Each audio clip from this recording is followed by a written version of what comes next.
Good people of the Grove, Exodus 31 and 32, hitting it with that growth group time. I am going to spend most of my time on 32, but I'm not going to skip 31. But I do need to dig right in because there's a lot here. So let's waste no time. Let's dig right into 31. And here's what we will find. Let me just summarize 31 for us. So the whole chapters, 31 and 32, can be categorized basically in three chapters or three main categories. Number one, Bezalel and Aholiab.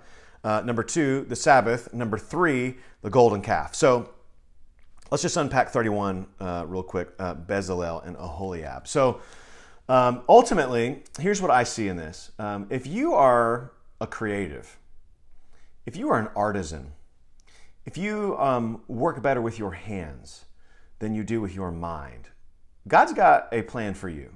Like, there's a lot about reading the scriptures and being studious and devoting yourselves to a Bible and a book, and that can kind of sound, I don't know, boring or unattractive, although once you get into it, you realize it's anything but. And at the same time, I think we can lose sight of that God creates all sorts of different people with all sorts of different gifts, and He wants to employ them for His service. And so if I just had to really think about this first part, like, what does this reveal about God? God is creative. He fills His people for the task at hand. I mean, this is the first person in the Old Testament that is filled with the Spirit. And we don't even know his name, Bezalel. And he is the one that comes together and brings up, ultimately, this idea and crafts together all that we've been talking about for the last several weeks in Growth Group with the tabernacle and the curtain and the altar and everything else. I did a whole sermon on this long ago called The Spirit of Bezalel. I'm going to put a link to that sermon in the description on YouTube, which now I sound like a YouTuber. Hit subscribe. Sorry, I couldn't help myself. All right, I am going to put that in the link in the description so that you can go back and listen to it if you want. But look, like, God is employing all sorts of people. He will fill you for the task at hand, which means that I got to know and just I got to lean into my personality, even if it may not be popular or I may feel overlooked in some ways. If I lean into how God's created me, just like He created Bezalel with this idea of craftsmanship and skill, intelligence, knowledge, and craftsmanship to design artistic designs, to work in gold and silver, cutting stones, carving wood, to work in every craft. He was a crafter. Y'all know we ain't crafting in this house, but Bezalel, man, he loved the hot glue gun if there was a hot glue gun, but there wasn't. God uses all sorts of different people. I have a bad joke in my head that I'm going to say. This is why God loves Hobby Lobby, right here. It's right here in Exodus chapter 31. Okay, moving forward. Sorry, I couldn't help myself. So that's what ultimately I think this reveals first, right, is that God using all sorts of people and that we are to ultimately use our gifts by the filling of His Spirit for His namesake. So I don't know about you, but this last summer was great in regards to just really rediscovering the spiritual gifts. It may be a good time to kind of revisit some of those truths and don't just take an assessment, but get to work, do some things, because the temple, God's people, is relying on us to have this skill set, Spirit of Bezalel, to put our hands to the plow and get to work. Okay, I said I was going to move on and cover the rest of this. The next part is on the Sabbath. Look, here's the deal. God is holy. We're going to see that in chapter 32, but he means business when it comes to rest. Now, he's made good note of this in Exodus 20 with the 10 Commandments. This is a part of the 10 Commandments, the top 10 list of God to make note of. And then he's kind of reiterating it along the way to say, this is a distinct indicator that you are my people, that you don't work yourselves to death. It will lead to death. Now, granted, in the Old Testament, it was they would be cut off from His people and they would literally be put to death. We don't know if there's evidence of this happening or if they just worked 7 days or whatever they did, or if there was inconsistent practice to it. We don't know. But we do know God's Word took it very seriously. God took it very seriously. And I think I know why, or at least one reason why. Jesus in the New Testament, Matthew 11, 28, 29, and 30 says, "Come to me, all you who are weary and heavy laden, and I will give you rest." The book of Hebrews, I think it's chapter 4, talks about the people of Israel died in the desert not having entered into God's rest. There's something that is being indicated by the gravity of the Sabbath in Exodus chapter 31, but the importance of it really isn't seen until Jesus comes on the scene. And I think this is the importance of it. Jesus' offer to give people rest is for everyone, and indeed it is true.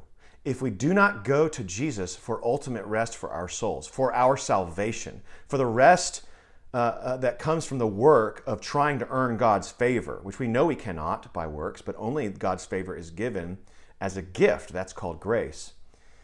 He is offering salvation to people when he says, come to me and you will find rest. Learn from me, right? And I will show you that my burden is easy.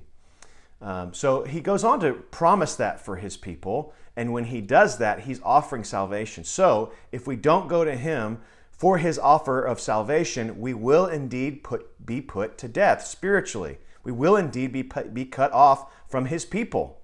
It's the offer of salvation. And that's really what the Sabbath of the Old Testament is looking forward to, is the true and better Sabbath in Jesus. And so it's no wonder that it's so grievous to God that they don't trust him to provide rest, because it ultimately points to the future when Jesus will offer rest and people still will not trust him for that rest. And that's really beautiful and good. So that's the thing that it offers us. That's the thing it reveals about who God is. He's taking it seriously for a reason. He's revealing his plan of salvation, even in chapter 31 of Exodus. And we must come to him and really identify the enemies of finding our truest rest in him. Yes, take a day off from work every week.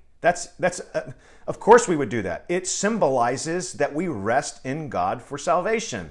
And at the same time, you need to really go to war here by identifying the things that are at war of your soul. Where do you not find your truest rest in Jesus' work on your behalf? Because Jesus didn't just work 6 days and then rest on the seventh day in creation. He worked for 6 hours on a Friday so that we could have rest for all of eternity.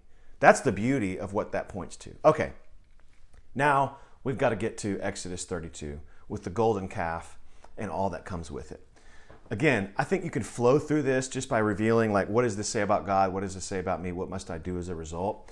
I get caught up in just the narrative here. So let me just unpack it as I see it. Number one, I don't know about you, but I forgot that Moses was still on the mountain and he was still taking notes from God. Like he was just going after it since chapter 24, I think. And now here we are several chapters later. And ultimately the people of God get impatient. They quit waiting for God. They're just done waiting for Moses to come down. They don't know if he's died or what. And so what do people do when they get impatient?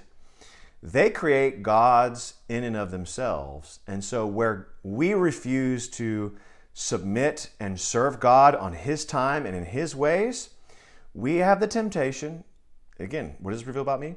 We have the temptation to create our own gods and then pretend like they have some sort of power or pretend that they've done something for us in the past. After behold, this is now your God who brought you up out of Egypt, knowing full well that was not the God that brought them out of Egypt. But when we grow impatient, we start to form our own image of God himself, and this is a heinous sin in the sight of God. Remember, God is holy, and he will not stand for this sort of sin. So in the narrative, you see what they do. And I thought this was the most provocative statement in the whole chapter in verse 6 of 32. And they rose up early the next morning and offered burnt offerings and brought peace offerings. Ha! You think God's going to be at peace with you now? No. And then it says, and the people sat down to eat and drink. And this is the part I thought was probably the provocative part on God's part. And rose up to play. They sinned, they rebelled, they ran from God, and it was just all fun and games. And God says, and the Lord said to Moses, hey, my man, you better get down there. All the people have done is rebel against me since you've been up here. You need to go down there, or I am going to burn hot against them and kill them. Fascinating. God is so holy. He is more holy than we will ever imagine. His record is spotless and blameless. His character is unchanging and beautiful. And when we throw sin or indifference or apathy or impatience upon the perfect, spotless character of God, he will respond in kind. And it demands, our sin demands judgment. It demands a just judgment. It demands punishment. And so God ultimately says, I'm going to burn them up. And then Moses goes down, and what happens? That burning up ends up turning into a plague at the end. But before that, Moses says, hey, all you who are on the Lord's side, aka all you who love the Lord for the Lord's sake, all you who love the Lord on his terms and not on your terms, all you who did not fashion the idol out of the fire, y'all come on my side. And when they come on his side, it's the sons of Levi. He says, basically, you are ordained into the service of the priesthood. First act of service is you need to kill your brother and your neighbor and your friend as a result of their sin. And so they go through and they kill 3,000 people, and you might be thinking, man, that's really harsh. Well, not when there's like 600,000 men in Israel at the time, upwards to 1 million or 2. That's nothing. It's a drop in the bucket. And so God's mercy is on display there. And then God, again, gives them a plague for some days. Again, God's mercy, though, is that he doesn't kill everybody, because that's exactly what he said he was wanting to do. He wanted to burn them up and start over with Moses. Now, I got to pause from kind of our normal structure of what does this reveal about God and what does it reveal about me and what must I do to unpack this idea of God relenting. Greatest sermon I ever heard on this was from David Platt at T4G in 2014. Probably one of the reasons why I named my son Moses. I'm also going to put a link to that sermon in the description below. Again, back to YouTubing. But probably the greatest sermon I ever heard on Exodus chapter 32 and God relenting was from David Platt. And he ultimately says this, look, God knows the people. So we have this idea of this difficulty of God relenting because it's a word that can be translated God repenting. And of course we know repenting means changing your mind. And so did God change his mind here?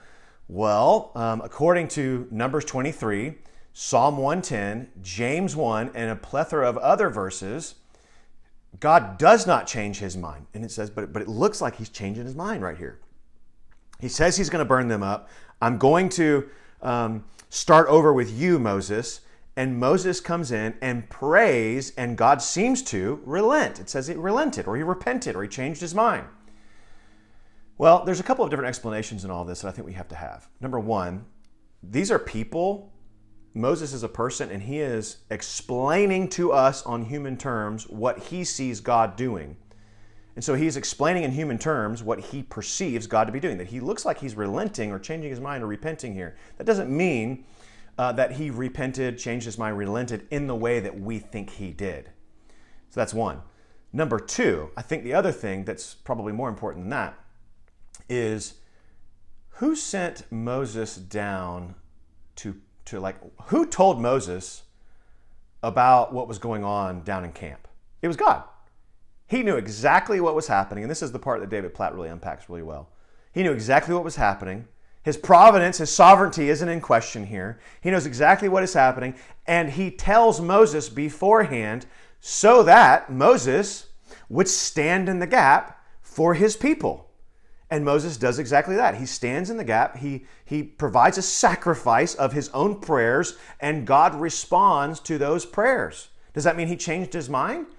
Well, if you really think of it on humanistic terms, I guess, but in theological terms, that is impossible. Instead, it is his sovereign, providential plan that is yet unfolding in real time for Moses. God foreknew all this was going to happen. He knew what was all from beginning to end. And yet he enlists Moses in real time to pray for the people so that he could forgive them, etc., etc. This is how God works. He is providential. He is sovereign. He is all-powerful. And yet he partners with us in prayer to make things happen on the earth. So do our prayers matter? Like, this is where it goes, like, what does this reveal about humans and humanity and us and me? My prayers absolutely matter.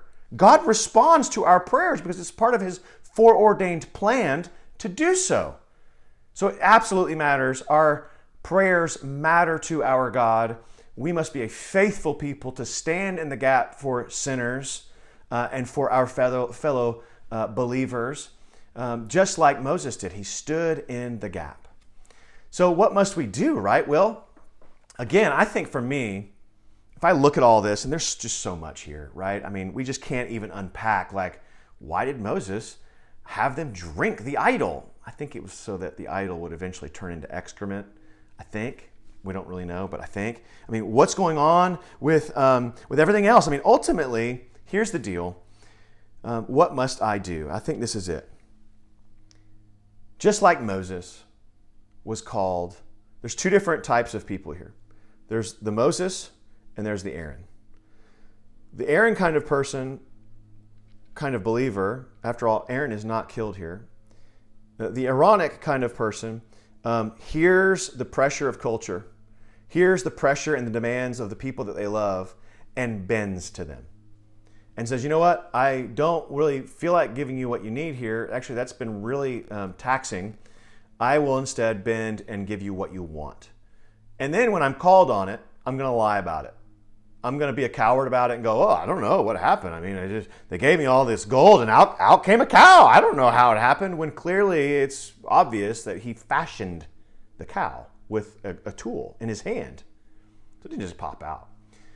So there's this two people, right? Aaron is a coward. Aaron stands as an example of what really ultimately we don't want in leadership, in our homes, in our churches, in our schools, in our government, anywhere. We don't want the kind of person that just bends to the pressure of culture. And then steps in Moses, who is the kind of the foil to Aaron, or Aaron's his foil. I don't really know how literature works anymore, apparently. That's what happens in long videos. But in steps Moses, and he stands in the gap for his people. He gives them what they need, not what they want. He prays for their heart to be changed. He pleads with God that he would not kill them right on the spot. He doesn't give in to the test of making his name great. That's what God said. Hey, I'll start over with you, Moses. He doesn't give in to that.